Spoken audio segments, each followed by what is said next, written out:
सैनिक लोगों की 1 रैंक 1 पेंशन, उन लोगों ने 40 साल लड़ाई लड़ी, 40 साल लड़ाई, सही बात है, तब जाके मिली उनको। बिल्कुल, और वो भी आधी अधूरी मिली है, बिल्कुल। जो रिकमेंडेशन थी वो नहीं मिली उनको।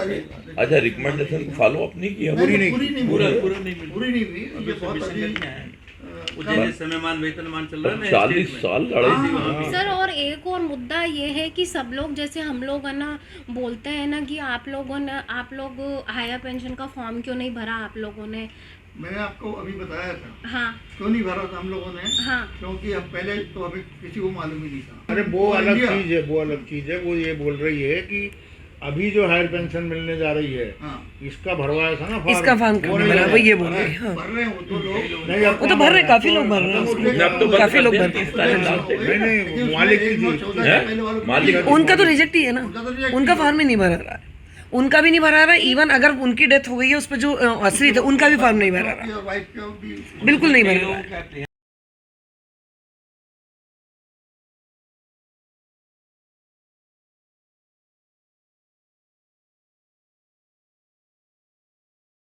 EPS 95 MP यूट्यूब चैनल के मंच पर आप सबका स्वागत है। आज हमारे जो सभी संघर्षशील साथी यहाँ पर बैठे हैं, वो जो EPS 95 है, कर्मचारी पेंशन योजना 1995, इसके ऊपर विचार विमर्श करेंगे। तो मेरे साथ में साथी डॉक्टर AK निगम है, जो मध्य प्रदेश डेयरी से रिटायर्ड हैं, जनरल मैनेजर रहे हैं और संगठन में उपाध्यक्ष हैं। उसके बाद में शैलेंद्र वर्मा जी हैं, जो बीज निगम से रिटायर्ड हैं और संगठन के लीगल सेल के अध्यक्ष हैं। साथ ही प्रमोद हजारे हैं, जो डेयरी से रिटायर्ड हैं, संगठन के सचिव हैं। और उसके बाद में देवेंद्र कुमार हैं, जो सेवानिवृत्त कर्मचारी भविष्य निधि कल्याण समिति के कोषाध्यक्ष हैं। इसके बाद हमारे जो दूसरे वरिष्ठ साथी हैं, साथी महेश मालवीय जी, जो ऑल इंडिया के उपाध्यक्ष हैं, 2 बार यहाँ से पार्षद भी रहे, जोन अध्यक्ष रहे और BHEL के बड़े मिलिटेंट लीडर हैं। इसके बाद श्रीमती संजना रिछारिया, जो संगठन की राष्ट्रीय सचिव हैं और चैनल की मैनेजिंग एडिटर हैं। कुमारी ममता संतानी, जो एग्रो यूनियन की सचिव हैं और इस चैनल की संपादक हैं। इस अवसर पर साथी अशोक नेमा, जो MP एग्रो के जिला प्रबंधक सिवनी हैं और एग्रो यूनियन के वर्षों से उपाध्यक्ष भी हैं। तो आज सारे लोग EPS 95 के ऊपर सवाल करेंगे और देशवासियों को ये बताएंगे कि इस योजना में भारत सरकार ने, EPFO ने और श्रम मंत्रालय ने हमारे कर्मचारियों को कितना ज़्यादा नुकसान किया है। 16/11/1995 से उस समय से हम इसका विरोध कर रहे हैं और हमारे विरोध के कारण ही भारत सरकार ने देश के सभी अखबारों में 1 पेज का विज्ञापन छपवाया था। ये 6 जनवरी 1996 का अखबार है, जिसमें इस योजना के बहुत सारे गुण बताए गए हैं। इन गुणों का भारत सरकार ने, EPFO ने, श्रम मंत्रालय ने कभी भी पालन नहीं किया और इसी में पूरे देश के लोग ठगे गए हैं। जब योजना आई थी तब भी हम लोगों ने विरोध किया था कि इसमें बहुत सारा पैसा हमारा जाएगा। यदि हम 417 रुपये प्रति माह है, बाद में 2001 से 541 रुपये प्रति माह है और बाद में 2014 से 1250 रुपये प्रति माह जमा करते, तो आज हमारे कर्मचारियों के पास लाखों रुपए होते और रिटायरमेंट में उन्हें पेंशन की भीख नहीं मांगनी पड़ती। और इस तरह से हमारे सभी साथियों के ऊपर साथ धोखाधड़ी हुई है और आज लोग 35 लाख से ज़्यादा लोगों को 1000 से कम पेंशन मिल रही, लोग भूखे मरने को मजबूर हैं। जो हम लोग क्या है कि कोर्ट में भी लड़ रहे हैं, न्यायालय में भी लड़ रहे हैं और आंदोलन भी कर रहे हैं दोनों तरफ से। जैसे अभी हमने हमारी यूनियन की तरफ से 58 लोगों की जो 3 साल से पेंशन रुकी हुई थी, वो जुलाई महीने में उनके खाते में आई। ये हमारी एक बड़ी जीत है। फिर 125 लोगों का केस अभी हमने फिर से हाई कोर्ट में लगाया है जबलपुर में, जिनको भविष्य में उनका निर्णय होगा। तो शैलेंद्र वर्मा जी बताएंगे कि 2017 के बाद, जब से 23 मार्च 17 का आदेश हुआ और उसके बाद जब इसको इम्प्लीमेंट नहीं किया गया, तो हमारे संगठन ने क्या किया, वो हमारे साथी शैलेंद्र वर्मा बताएंगे। नमस्कार, मैं शैलेंद्र वर्मा आपको ये बताना चाहता हूँ कि सन 2019 से हमारे संगठन द्वारा लगातार कोर्ट में केस लगाए गए हैं। 2019 में 3 केस लगे, जिसमें पहले 711 साथी, उसके बाद 110 और फिर 91। उसी प्रकार 2020 में करीब 98 साथियों का केस फिर से लगाया गया। 2021 में करीब 60 और 37 साथियों के केस लगाए गए। उसके बाद 2022 में 38 साथियों का केस लगाया गया। इन 38 साथियों को अभी गत माह विजय प्राप्त हुई और कोर्ट से उन्हें हायर पेंशन देने के आदेश मिले, लेकिन उसके बाद भी एरियर के संबंध में ईपीओ द्वारा कोई निर्णय नहीं लिया गया। तत्पश्चात संगठन ने यह निर्णय लिया कि इस केस को कंटेम्प्ट पिटीशन को दोबारा से हाई कोर्ट में लगाया जाए और एरियर की मांग की जाए। तब 125 साथियों का केस फिर से लगाया गया, जिसमें 68 ऐसे साथी हैं जिनको कि फ्रेश याचिका लगाई गई, जिन्हें हायर पेंशन का लाभ देते हुए बंद किया गया था उसे चालू करने के लिए, और 58 साथी ऐसे हैं जिनके एरियर के संबंध में ये केस लगाया गया। ईपीएफओ के पास पैसे की कोई कमी नहीं है, परंतु जब भी राज्यसभा लोकसभा का कोई उत्तर आता है या कोई भी हमारा आंदोलन होता है, उनके अधिकारी डिस्कशन में यही कहते हैं कि हमारे पास पैसे की उपलब्धि नहीं है। तो हमारे संगठन के राष्ट्रीय उपाध्यक्ष साथी महेश मालवीय जी बताएंगे कि 2022-23 के जो अकाउंट जारी किए थे उसमें क्या स्थिति है। आज EPS 95 भोपाल में मध्य प्रदेश के EPS 95 के हमारे लीडर चंद्रशेखर परसाई जी के माध्यम से यूट्यूब पर जो यहाँ चर्चा हो रही है, निश्चित तौर पे EPFO नई दिल्ली, जिसके पास पैसे की कोई रुपए की कोई कमी नहीं, उस कुल मिला के ये कहते हैं कि ये जो EPFO झूठ बोलता है उनका कार्यालय है कि हमारे पास फाइनेंस की कमी है। सरकार से भी किसी मदद की ज़रूरत नहीं है, इतना फंड, इतना रुपया है। जैसे परसाई जी ने कई सभाओं में बताया, पूरे डाटा के साथ बताया कि 7 लाख हज़ार करोड़ रुपए प्लस जमा है पूरे देश के पेंशनरों के, पर नीयत साफ नहीं है। इसलिए 2023 में ईपीओ ने जो ब्याज पे जो पैसा रिटर्न किया है वो भी बढ़ोतरी से उसका मात्र नॉमिनल उसमें लोड आया। हमारी मांग ये है कि 1/9/2014 के पहले और 1/9/2014 के बाद जो रिटायर है उनको सम्मानजनक पेंशन मिले, ताकि उनका जीवन यापन ठीक से हो सके। कि जीवन के अंतिम पड़ाव में कई लोग ऐसे 75, 80, 85 साल के जिनके लिए हायर पेंशन, फैमिली पेंशन आज उनको एक सहारा है। मैं हमारे मध्य प्रदेश के और राष्ट्रीय मध्य प्रदेश के अध्यक्ष EPS 95 के आदरणीय परसाई साहब और राष्ट्रीय महासचिव से निवेदन करूंगा आपके चैनल के माध्यम से कि आपके ऊपर पूरे प्रदेश की पेंशनरों की निगाह लगी हुई है और आप ईमानदारी से 2015-16 और उसके पहले से लड़ाई लड़ रहे हैं। मुझे पूरा विश्वास है कि आपके नेतृत्व में मध्य प्रदेश के जो पेंशनर हैं, फैमिली पेंशनर, उनको निश्चित तौर पे ये हायर पेंशन मिलकर रहेगी। ये मेरी अंतरात्मा की आवाज़ है। आपके चैनल के माध्यम से और भी हमारे साथी इस प्रकाश डालेंगे। परसाई जी के नेतृत्व में हम आगे भी जब जब लड़ाई होगी, हम उनके कंधे से कंधा मिला के पूरे BHL परिवार उनके साथ रहेगा। धन्यवाद, बहुत बहुत धन्यवाद। डेयरी फेडरेशन भोपाल में भोपाल दुग्ध संघ और मध्य प्रदेश में मध्य प्रदेश डेयरी फेडरेशन, उन सबके जो लीडर हैं और जो वहाँ पर जनरल मैनेजर रहे, MD रहे और एक ज़माने में 2500 कर्मचारी उनके अंडर में रहते थे, डॉक्टर AK निगम साहब, वो दुग्ध महासंघ में वो लोग भी बड़ी क्षमता के साथ हाई कोर्ट में लड़ रहे हैं और शुरू से हम लोग साथ में मिलकर हाई कोर्ट में लड़ रहे हैं। तो उनसे अभी अनुरोध है कि देश की जनता को ये बताने की कृपा करें कि डेयरी फेडरेशन की स्थिति क्या है। नमस्कार, मैं डॉक्टर AK निगम MP डेयरी फेडरेशन से हूँ।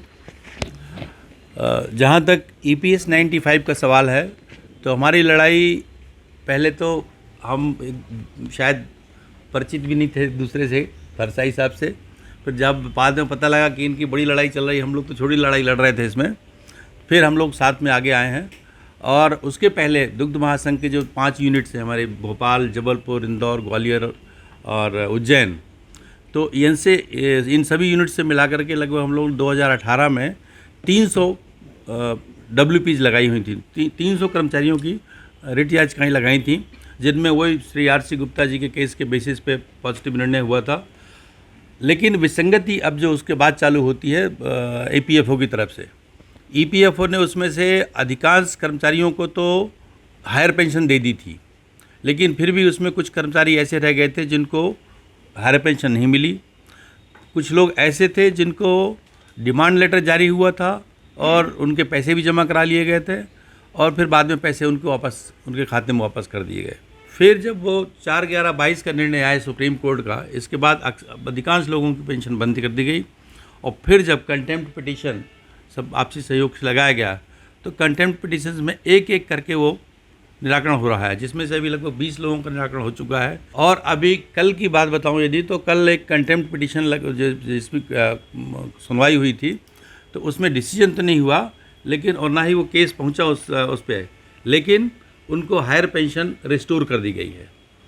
इसके पीछे जो मैं IPFO की मंशा बताता हूँ कि पिछले 20/6/2024 को अभी एक कोई यहाँ मीटिंग हुई थी जोनल ऑफिस पे, जिसमें ये निर्णय हुआ था कि क्योंकि इंदौर जो RPFC का ऑफिस था, उसमें वो लोग जो हायर पेंशन रिस्टोर कर रहे थे, उसके साथ वो एरियर्स भी दे रहे थे। इस पर से यहाँ बैठक हुई थी जोनल ऑफिस में, और उनको एक एडवाइजरी गई हुई है भोपाल ऑफिस की तरफ से पिछले महीने कि आप यदि ऐसे केसेस, क्योंकि उनको पहले से EPFO से आदेश हैं कि जो लोग कोर्ट से माध्यम से आए हैं उनकी आप पेंशन रोक नहीं सकते, उनको आज नहीं तो कल रिस्टोर करना पड़ेगा। लेकिन सलाह ये है कि आप अंडर प्रोटेस्ट उसको रिस्टोर करो। नंबर 2, यदि जो एरियर्स की बात है तो एरियर्स अभी नहीं दिया जाए, अदरवाइज EPFO को काफ़ी नुकसान होगा।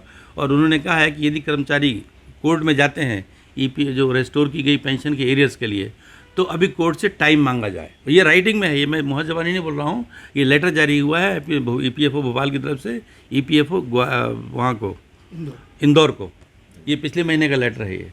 ये स्पष्ट उनकी मंशा ये है कि कुल मिलाकर के किसी भी तरह मामले को लंबित रखा जाए, ताकि जो श्री RC गुप्ता के केस का जो निर्णय अभी विवादास्पद बना हुआ है, और EPFO के स्तर पर भी इसमें असमंजस की स्थिति है, डिलेमा की स्थिति बनी हुई है, तो शायद वो उसका कोई रास्ता निकाल सकें किसी न किसी तरह से कोर्ट को गुमराह करके।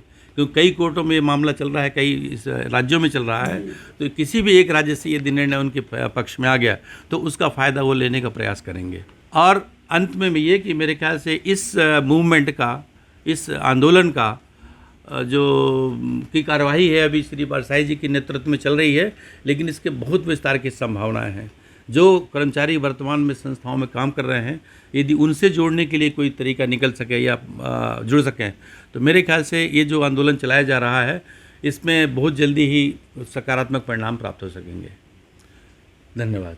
EPFO जो हम लोगों का कर्मचारी भविष्य निधि संगठन है, जिसको हम शॉर्ट में EPFO कहते हैं, उसके अंतर्गत कितने लोग आते हैं, ये हमारी साथी पदाधिकारी राष्ट्रीय सचिव श्रीमती संजना रिछारिया आप लोगों को बताएंगी। क्योंकि बहुत सारे जो नए लोग हैं उन्हें यह भी नहीं मालूम कि इसमें कौन है कौन नहीं है, और हम लोग कोशिश कर रहे हैं कि जो वर्तमान में कर्मचारी काम कर रहे हैं, गोवा और मध्य प्रदेश में तो हमारे इस आंदोलन में लोग जुड़े हैं, परंतु बाकी राज्यों से हम अपील करेंगे कि वो लोग इस आंदोलन में शामिल हों। तो श्रीमती रिछारिया आपको इनके बारे में बताएंगी। नमस्कार साथियों, EPS 95 के समस्त मेरे साथियों को सादर अभिवादन है। मैं संजना रिछारिया संगठन के साथ रहते हुए आप सभी की समस्याओं, आप सभी की परेशानी पर एक नज़र डालते हुए आप सभी के सामने प्रस्तुत हूँ। आज आपको ये बताना चाहूँगी कि हमारे पेंशन प्राप्त सदस्य 49,54,490 हैं।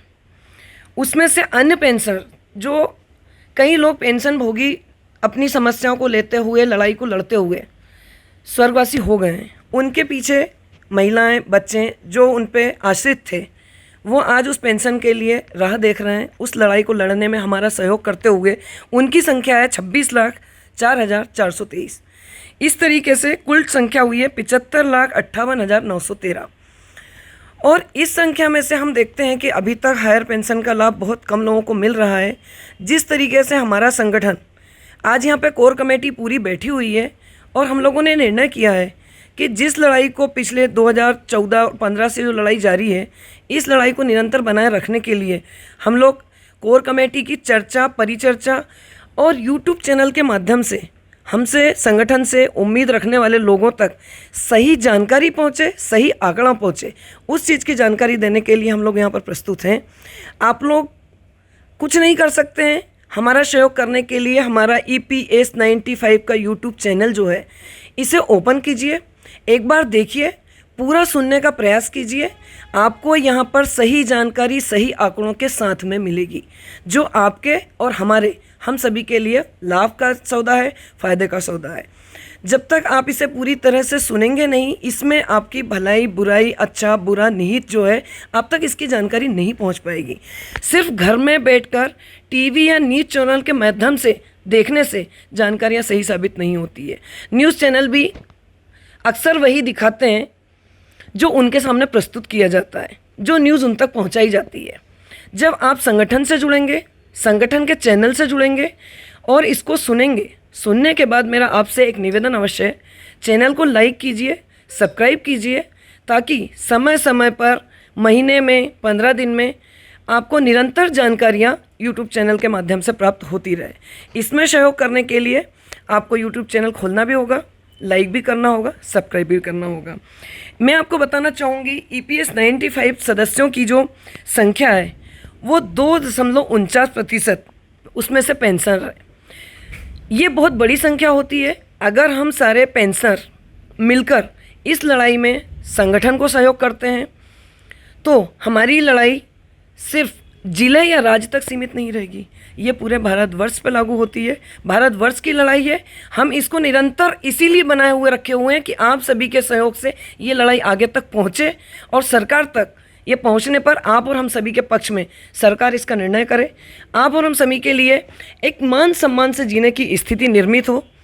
क्योंकि आज के वर्तमान दौर में अगर सरकार और EPFO द्वारा जिस तरीके से 1000 और 1500 या 2000 की हायर पेंशन दी जा रही है, यह हायर पेंशन नहीं है, ये एक भिक्षावृत्ति के तौर पर हमें दी जा रही है, जो कहीं ना कहीं हमारे मान सम्मान को आहत करती है। हम लोग उस श्रेणी में नहीं आते हैं। जिस तरीके से हमारे परिवारजनों ने, हम लोगों ने अपनी सेवाओं के इतने सुनहरे वर्ष सरकार को दिए हैं, कड़ी मेहनत के साथ दिए हैं, उसका लाभ हमें मान सम्मान से मिलने वाली हायर पेंशन के रूप में प्राप्त होना चाहिए। ये हमारा हक है। मैं सिर्फ इतना ही कहना चाहूँगी, अगर भंवर में निकलना है, अगर भंवर में निकलना कैसे है तो ये पतवार से पूछो। हमारा हौसला कितना है ये किसी मझधार में पूछो। और EPS 95 आप और हम सबके लिए लड़ाई को कहां से कहां तक ले जा रहा है, अगर ये पूछना है तो EPS 95 की इस कोर कमेटी के हौसले और बुलंदी से पूछो। नमस्कार। साथी प्रमोद हजारे जी जो हमारे सचिव हैं और डेयरी फेडरेशन की लड़ाई बड़े शानदार ढंग से लड़ रहे हैं, वो भी प्रदेश के साथियों को संबोधित करेंगे। नमस्कार साथियों, आज पूरे मध्य प्रदेश में और साथ ही हिंदुस्तान में हम लोग सब मिलकर परसाई जी के नेतृत्व में ये लड़ाई को आगे बढ़ाए हुए हैं, क्योंकि इसमें हमें कुछ ऐसा नज़र आ रहा है कि EPFO जानबूझकर हम लोगों के साथ में नाइंसाफ़ी कर रहा है। सबसे पहला तो 1/9/14 के पहले जो लोग रिटायर्ड हुए हैं वो सारे कर्मचारी, रिटायर्ड कर्मचारी RC गुप्ता के केस से गाइडेड होते हैं। और जो डिसीजन 4/11/1922 को आया सुप्रीम कोर्ट का, उसमें भी जो है RC गुप्ता के किसी भी पॉइंट को टच नहीं किया गया था।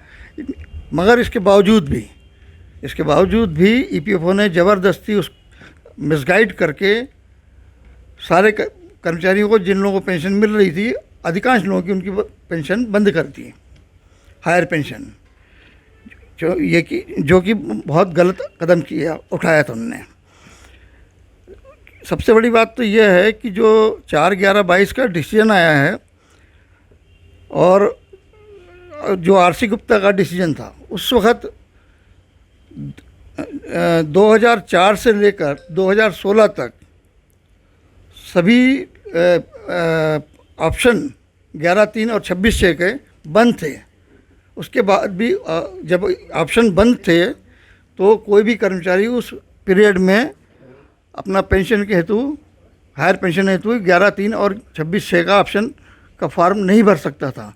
जब नहीं भर सकता था तो उसको फिर वंचित क्यों किया गया, और ये आरसी गुप्ता के डिसीजन में भी इस बात को प्रमाणित किया गया है। अतः मेरी नज़र में ईपीएफओ जानबूझकर इस केस पेंशन देने, हायर पेंशन देने के मामले में लोगों को बहका रहा है और नहीं देना चाहता। उनकी मंशा ये जो दिख रही है कि वो पेंशन, हायर पेंशन देने के पक्ष में नहीं है। आज इस अवसर पर एमपी एग्रो यूनियन के वर्षों से उपाध्यक्ष और कई संघर्षों के नेता, हमारे साथ जेल की यात्रा भी करने वाले साथी अशोक नेमा यहाँ उपस्थित हैं। वो भी इस अवसर पर अपने विचार रखेंगे। EPS 95 की जो लड़ाई आदरणीय श्री परसाई जी लड़ रहे हैं, वो एक ऐतिहासिक लड़ाई है और इसको भविष्य में शायद स्वर्ण अक्षरों में लिखा जाएगा, ये मेरा अनुभव कहता है। और मैं जो YouTube सब्सक्राइब किया, चैनल किया है, उससे आप लोगों से निवेदन करूँगा कि उसको आप, एकदम निष्पक्ष चैनल है, कोई उसमें लाग लपेट नहीं है, कोई किसी का स्वार्थ नहीं है। आप लोग उस चैनल को सब्सक्राइब करें और उसको ध्यान से आप पढ़ें, और उसमें यदि आपको कोई लगता है सुझाव है तो उस सुझाव को भी आप निसंकोच उस पर लिखें, जिससे हम लोगों को इसमें जो यूट्यूब चैनल में है उसमें कुछ सुधार किया जा सके। नमस्कार, धन्यवाद। अभी इंडिया लेवल पे हमारी टीम की सबसे जूनियर मेंबर और अभी जो वर्किंग में भी है मिस ममता संतानी, जो चैनल की संपादक भी हैं, बहुत कम उम्र में संपादक बन गई, तो वो भी अपने विचार देशवासियों के सामने रखेंगे। Namaskar. I want to put a light on Koshari Committee again. Koshari Committee recommends, if it comes into force now, so it recommends 9,000 plus DA. So we again and again, pensioners are demanding for the Koshari Committee, recommendation of the Koshari Committee. From the last 10-11 years, this Koshari Committee is not been revised. It is pending at the platform of Rajya Sabha. So last time Mr. Honorable MP that time, Prakash Javadekar ji, he represented it and it is still pending. So we request, if our voice is going to the government of India, then we request to revise that, and if they can put some efforts to put a light and put action to that committee, then that could help pensioners a lot. Thank you. साथियों, एक गंभीर विषय की तरफ आपका ध्यान और दिलाना चाहूँगी। अगर हम सभी की ओर से कोश्यारी कमेटी का गठन हो जाए तो ये हम सभी के लिए सिर्फ उम्मीद की या आशा की किरण नहीं होगी, ये हमारे निर्णय का समय रहेगा। और उसी के संबंध में हमारे राष्ट्रीय महासचिव चंद्रशेखर परसाई जी से मैं कुछ पूछना चाहती हूँ, कुछ याद दिलाना चाहती हूँ, कुछ बताना चाहती हूँ, जिसका जवाब चंद्रशेखर परसाई जी के द्वारा आपको दिया जाएगा और जिससे आप और हम सबको मनोबल मिलेगा, हमको सही जानकारी प्राप्त होगी। मैं हमारे राष्ट्रीय महासचिव परसाई जी से पूछना चाहूँगी, EPS 95 के पेंशनों के लिए कोश्यारी कमेटी का गठन किसने किया, कब किया, उसके लिए सिफारिश किसने की, और उस सिफारिश का प्रतिफल वर्तमान समय में हमारे पास कैसे आया, उसका क्या मिलेगा, उससे हमारे क्या लाभ में होंगे, क्या कितनी हमें आशा और उम्मीद रखनी चाहिए या नहीं रखनी चाहिए, अगर रखनी चाहिए तो किस हद तक, कहाँ तक उसके लिए मेहनत करनी होगी, और अगर नहीं होता है तो क्यों। हमारा सवाल सिर्फ हो यहाँ पे ईपीएस, ईपीएफओ हमारे साथ में जो भेदभावपूर्ण रवैया करता आ रहा है, कर रहा है और आगे भी शायद करे या ना करे, ये हमारे और आपके आपसी संबंधों के संतुलन पर निर्भर करता है। आज अगर यहाँ पर कमेटी बैठी हुई है, ईपीएफओ 95 के समस्त यहाँ पर संगठन के पदाधिकारी बैठे हुए हैं आपके और हमारे विषय में चर्चा करने के लिए, तो ये जो मैंने 3 सवाल यहाँ पर रखे हैं, कोश्यारी कमेटी का गठन कब हुआ, कैसे हुआ, इसकी सिफारिश किसने की और सिफारिश का प्रतिफल के रूप में हमें इसका लाभ कैसे मिलेगा, इसका जवाब देंगे हमारे महाराष्ट्रीय सचिव चंद्रशेखर परसाई जी। EPF जो फंड है हम लोगों का, जो योजना चल रही है 1995 16/11/95 से, उसके पहले कोई पेंशन योजना नहीं थी, खाली फैमिली पेंशन योजना थी जिसमें 1.16% कर्मचारी का जमा होता था, इतनी भारत सरकार जमा करती थी और इतना ही उसका मैनेजमेंट जमा करता था। और कर्मचारी की मृत्यु होने पर 200 रुपये उसके परिवार को मिलते थे। बहुत ज़्यादा पेंशन की मांग उठने पर 16/11/95 को कर्मचारी पेंशन योजना 1995 लागू की गई, जिसमें 500 रुपये पेंशन मिनिमम रखी गई, 1750 रुपये मैक्सिमम। और जो पुरानी योजना का जो पैसा था 8,000 करोड़ रुपया, वो इस योजना में डाल दिया गया।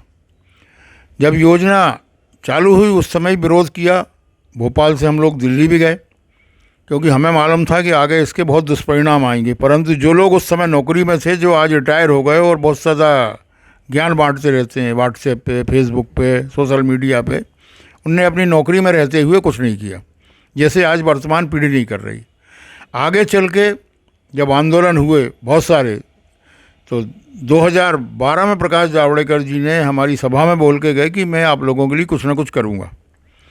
और उन्होंने राज्यसभा में एक याचिका दायर की कि कर्मचारी पेंशन योजना 1995 को पुनरीक्षित किया जाना चाहिए। ये योजना अपने गठन के समय से लेकर आज तक कभी भी रिवाइज नहीं हुई। तो राज्यसभा के सभापति ने उनकी याचिका तुरंत स्वीकार की। उसमें 10 सांसद रखे गए, जिसमें रामविलास पासवान, मुरली देवड़ा जैसे सांसद थे।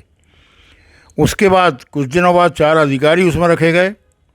इन सब ने मिलके 27 अगस्त 2013 को अपनी रिपोर्ट सौंपी, रिपोर्ट नंबर 147। इस रिपोर्ट को राज्यसभा के पटल पर 3 सितंबर 2013 को रखा गया। 3 सितंबर 2013, आज 11 साल से ज़्यादा हो गए। 11 साल में 20, उसके बाद में भाजपा सरकार 2014 में सत्ता में आ गई। और जो लोग कहते थे हम रिपोर्ट पे कार्रवाई करवाएंगे, कर्मचारी पेंशन योजना के लोगों का भला करेंगे, वो सब लोग इसको भूल गए। और आज भी दुख की बात यह है कि इस पर कुछ काम नहीं हो रहा। देश भर में EPS 95 के लोग लड़ रहे हैं, पूरे देश में संघर्ष कर रहे हैं। जब हम लोग भूपेंद्र यादव से मिले थे, जब वो नए मंत्री बने थे, तो उन्होंने कहा था ये क्या चीज़ है, जहाँ जाता हूँ वहाँ लोग इसके बारे में ज्ञापन देते हैं। अब कोश्यारी कमेटी ने जो रिकमेंडेशन की है, उसमें 3,000 रुपये न्यूनतम पेंशन प्रतिमाह दी जाए और करेंट रेट से प्रचलित दर से महंगाई भत्ता दिया जाए। ये आज लागू होता है तो 8,500 9,000 रुपये होता है। दूसरा, उन्होंने ये कहा था कि 8.33% जो पेंशन फंड कटता है वो बढ़ा के 8.96% किया जाए। तीसरी रिकमेंडेशन थी वो ये थी कि भारत सरकार 1971 से 1.16% दे रही है। आप देखिए कितने शर्म की बात है कि अपने एक जिंदा नागरिक के लिए भारत सरकार का जो अनुदान है उसके वेतन के 1.16% है, उसके PF फंड के। तो उन्होंने कहा था कि बहुत कम है, इसको बढ़ाया जाए। चौथी रिकमेंडेशन थी कि EPS 95 के जो मेंबर्स हैं उनको मेडिकल सुविधाएं दी जाएं। तो 4 रिकमेंडेशन उसमें मेन थी। दुख की बात है साथियों कि ये आज तक ये कभी भी इन पे विचार नहीं हुआ, विमर्श नहीं हुआ। और हम लोग लगातार कोशिश कर रहे हैं, हमारे साथ पूरे देश के साथ ही कोशिश कर रहे हैं। और अलग अलग राज्यों के लोकसभा के सदस्य, राज्यसभा के सदस्य इस मैटर को हमेशा संसद में उठाते हैं। संसद के पास एक जवाब है छपा हुआ, वो सबको वही जवाब देती है कि स्व-वित्त पोषित योजना है, मतलब स्वयं के पैसे से इसका पोषण हो रहा है, इसलिए इसको बढ़ाया नहीं जा सकता।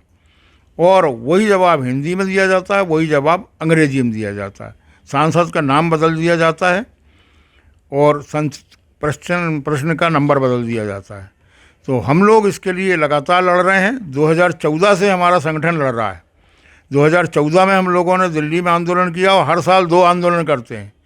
और यह चैनल भी हमारे संगठन का चैनल है, इसमें कोई कन्फ्यूजन मत पालिए। ये कोई व्यावसायिक चैनल है और इसमें जानने वाले सारे लोग अपने अपने क्षेत्र के EPS 95 के स्पेशलिस्ट लोग हैं जो पूरे देशवासियों को सही चीज़ बताएंगे। ये दूसरी तरह के चलने वाला यूट्यूब नहीं है कि कोई भी यूट्यूब के बारे में कुछ भी बोल दे। इस पर आपको सच्चाई मिलेगी।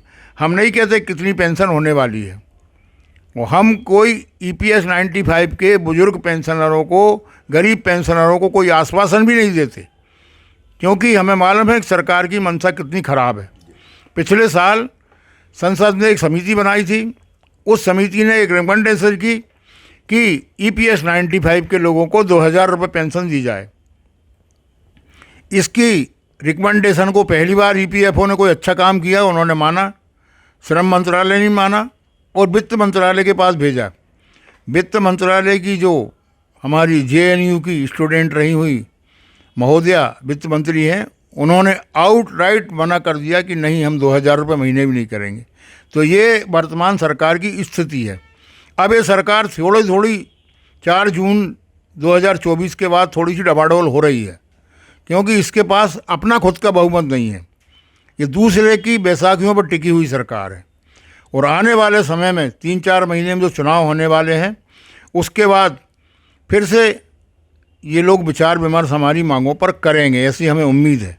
क्योंकि चुनाव परिणाम वर्तमान सरकार के अनुकूल तो नहीं आने वाले, जो दिख रहे हैं हमें। और हमारा जो संगठन है वो अक्टूबर में महाराष्ट्र में बैठक करके नागपुर में बैठक करने जा रहा, और उसमें दिल्ली के आंदोलन की दिशा और दशा और तारीख तय होगी। तो ये तीनों चीज़ें जब तय हो जाएंगी तो हम दिल्ली का आंदोलन फिर से करेंगे। पिछली बार भी हम लोगों ने किया था, उसके पहले करते रहे। कोरोना काल के 2 साल को छोड़ दो, उसके पहले हम लोग हर साल आंदोलन कर रहे हैं। दूसरे साथी भी कर रहे हैं। लड़ने वाले सब लोग भाई हैं, सब लोगों का सम्मान है। जो भी आदमी आंदोलन करे, जो भी संगठन आंदोलन करे, उन सब का स्वागत है EPS 95 के लिए। कर्मचारी एकता जिंदाबाद, इंकलाब जिंदाबाद, EPS 95 जिंदाबाद।